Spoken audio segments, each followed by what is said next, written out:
కవిత గారు మాట్లాడుతూ, నాయనా అసెంబ్లీకి రా, కేసీఆర్ సభకు రాకుంటే పార్టీ పని ఖతం. ముఖ్యమంత్రి రేవంత్ మాట్లాడే భాష దారుణంగా ఉందంటున్నారు. ఉద్యమకారుని ఉరితీయాలంటారా? అలా అయితే రేవంత్ని 10 సార్లు ఉరితీయాలి. ప్రతిపక్ష నేతను ఉగ్రవాదితో పోల్చడం తప్పు. హరీష్ రావు బబుల్ షూటర్ మాత్రమే. మీడియా చిట్చాట్లో కవిత వ్యాఖ్యలు. ఒకటండి, హరీష్ రావు గారు, కేటీఆర్ గారు, బీఆర్ఎస్ వాళ్ళు ఎవరైనా సరే మా ప్రశ్నలకి సమాధానం వద్దులే కానీ, ప్రభుత్వం స్పందిస్తున్న ప్రశ్నలకి సమాధానం వద్దులే కానీ, కవిత అడుగుతున్న ప్రశ్నలకు సమాధానం చెప్పండి చాలు. మీ ఆడబిడ్డ, మీ కూతురు, మీ చెల్లె, ఆమె అడుగుతున్న ప్రశ్నలకి సమాధానం చెప్పండి చాలు. ఎక్కువ కూడా అవసరంలా. మీరేం తప్పు చేయలేదు కదా, మీరు శుద్ధపూసలు కదా మీరు. మరి ఆమె అడుగుతున్న ప్రశ్నలకు సమాధానం చెప్పి ప్రయత్నం చేయండి. మీరు వాటికి సమాధానం ఉందా మీ దగ్గర? కేసీఆర్ సభకు రావాలి, ఆరోపణలపై మాట్లాడి చిత్తశుద్ధి నిరూపించుకోవాలి. లేకుంటే బీఆర్ఎస్ను దేవుడు కూడా కాపాడలేడు. కేసీఆర్ రాడు, కేసీఆర్ రారు. నేను మొన్న కూడా చెప్పాను, ఆయనకి ఆరోగ్యం బాగాలేదు. జస్ట్ 6 నెలలకు ఒకసారి సిగ్నేచర్ చేయకపోతే అనర్హత వేడి పడుతుంది కాబట్టి వచ్చారంతే. ఇక రారా ఆయన. అది కూడా ఇంకా ఇప్పుడు వస్తే మళ్ళీ 6 మంత్స్, ఆ తర్వాత ఇంకో 6 మంత్స్కి వస్తారు, ఆ తర్వాత మళ్ళీ రారా ఆయన ఇంకా. సో కేసీఆర్ గారి ఆరోగ్యం అంత బాగాలేదు, ఆయన రాలేరు పాపం అసెంబ్లీకి. ఇక హరీష్ రావు చేతిలో పార్టీ పెట్టినట్టే కనపడుతుంది. హరీష్ రావు చేతిలో పార్టీ పెడితే కొంతవరకు బతికే అవకాశం ఉంటుంది. కేటీఆర్ చేతిలో పెడితే పార్టీ పూర్తిగా కవితమ్మ చెప్పినట్టు కథమైపోవటంలో ఎటువంటి సందేహం లేదు. పాలమూరు రంగారెడ్డిని జూరాల నుంచి శ్రీశైలానికి ఎందుకు మార్చారో కేసీఆర్ వచ్చి చెప్పాలి. పాలమూరులో ప్యాకేజ్ అమ్ముకున్న హరీష్ రావు, ఆయన వల్లే ఆ ప్రాజెక్ట్ ఇబ్బందుల్లో పడింది. కేటీఆర్, హరీష్ పిల్లకాకులు నాన్నెడలో పెరిగారు. కేసీఆర్ పిలిచిన ఇంక బీఆర్ఎస్లోకి వెళ్ళను, 5న మండలిలో రాజీనామా కారణాలు చెప్తా అంటున్నారు.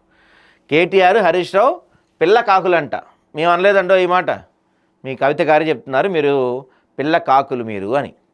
ఓకే, కేసీఆర్ అసెంబ్లీలో రాకుండా, సభలో మాట్లాడకుండా ఉంటే ఇక బీఆర్ఎస్ను దేవుడు కూడా కాపాడలేడని తెలంగాణ జాగృతి అధ్యక్షులు కల్వకుంట్ల కవిత అన్నారు. పాలమూరు రంగారెడ్డి ఇంటేక్ పాయింట్ను జూరాల నుంచి శ్రీశైలానికి ఎందుకు మార్చారో ఆయనే స్వయంగా అసెంబ్లీకి వచ్చి సమాధానం చెప్పాలని కోరారు. శుక్రవారం శాసనమండలి ఆవరణలో ఆమె మీడియాతో చిట్చాటుగా మాడారు. బబుల్ షూటర్లు అంటే బుడగలు పేల్చే వాళ్ళ వల్లే పార్టీకి ట్రబుల్స్ వచ్చాయని వ్యాఖ్యానించారు. బబుల్ షూటర్ అంటే హరీష్ రావు అని అంటున్నారు ఆమె. హరీష్ కారణంగానే మొదటి ప్యాకేజ్ దెబ్బతిందని, పాలమూరు రంగారెడ్డి ఇబ్బందుల్లో పడిందని ఆరోపించారు. రేవంత్తో కేసీఆర్ మాట్లాడాల్సిన అవసరం ఏముందని కవిత గారు ప్రశ్నించారు. తన చిత్తశుద్ధి నిరూపించుకోవాలని డిమాండ్ చేశారు. బబుల్ షూటర్లకు పెత్తనం ఇచ్చి సభలో మాట్లాడిస్తే ఎలాంటి ప్రయోజనం ఉంటుందని చెప్పారు. పాలమూరులో ప్యాకేజీని అమ్ముకుంటున్న హరీష్ రావు కాకుండా పూర్తిగా అవగాహన ఉన్న కేసీఆర్ వచ్చి మాట్లాడితే బాగుంటుందన్నారు. పాలమూరు రంగారెడ్డి విషయంలో అక్రమాలకు పాల్పడిన వారిని బీఆర్ఎస్ డిప్యూటీ ఫ్లోర్ లీడర్ను చేయడం కన్నా అన్యాయం మరొకట్లేదని కవిత చెప్పారు. వీటికి సమాధానం చెప్పండి. మరి మీరు వీటికి సమాధానం ఉండదు మీ దగ్గర. హరీష్ రావు సభలో మాట్లాడితే కాంగ్రెస్తో మ్యాచ్ ఫిక్సింగ్ అవుతుందన్నారు. గతంలో రేవంత్ రెడ్డి ఛాంబర్కు వెళ్ళి హరీష్ రావు ప్రత్యేకంగా మాట్లాడుకున్నది అందరికీ తెలుసన్నారు.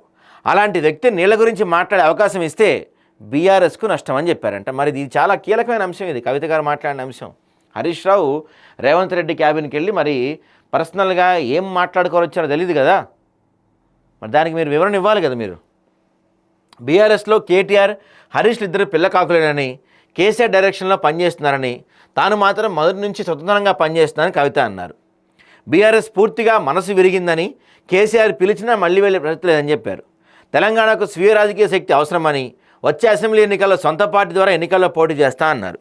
తాను సెప్టెంబర్ 3న రాజీనామా చేశానని, 4 నెలలుగా ఆమోదించలేదని, ఈ నేపథ్యంలో శాసనమండలి చైర్మన్ని కలిశాను, ఎమ్మెల్సీ పదవికి ఎందుకు రాజీనామా చేయాల్సి వస్తుందో ప్రజలకు వివరిస్తా అని చెప్పారు. కేసీఆర్ను కసబ్తో పోల్చడంపై కూతురుగా తన రక్తం మారుతుందని కవిత అన్నారు. సీఎం తన తీరు మార్చుకోవాలని హెచ్చరించారు. పాలమూరుకు తీరని అన్యాయం చేస్తున్న రేవంత్ రెడ్డిని ఎన్నిసార్లు ఉరితీయాలని ప్రశ్నించారు. రాయలసీమ లిఫ్ట్ పథకాలపై కోర్సులు ఉన్నప్పటికీ చంద్రబాబు, జగన్ రాజకీయాలు అతీతంగా నిర్మాణ పనులు కొనసాగించారని చెప్పారు. మరి ఇవన్నీ ఇప్పుడు మీరు చెప్పినవన్నీ ఉన్నాయమ్మా. ఇవన్నీ వాళ్ళు వచ్చి అసెంబ్లీలో అడిగే ప్రయత్నం చేయాలి కదా. మీ అన్న రాడు, హరీష్ రావు ఏమో బిజీగా ఉంటాడు, వచ్చినా జనాలను తీసుకొని పోతాడు. మీరు ఆయనకి అసలు అడ్రస్సే లేడు. మీరు ఆయన అయితే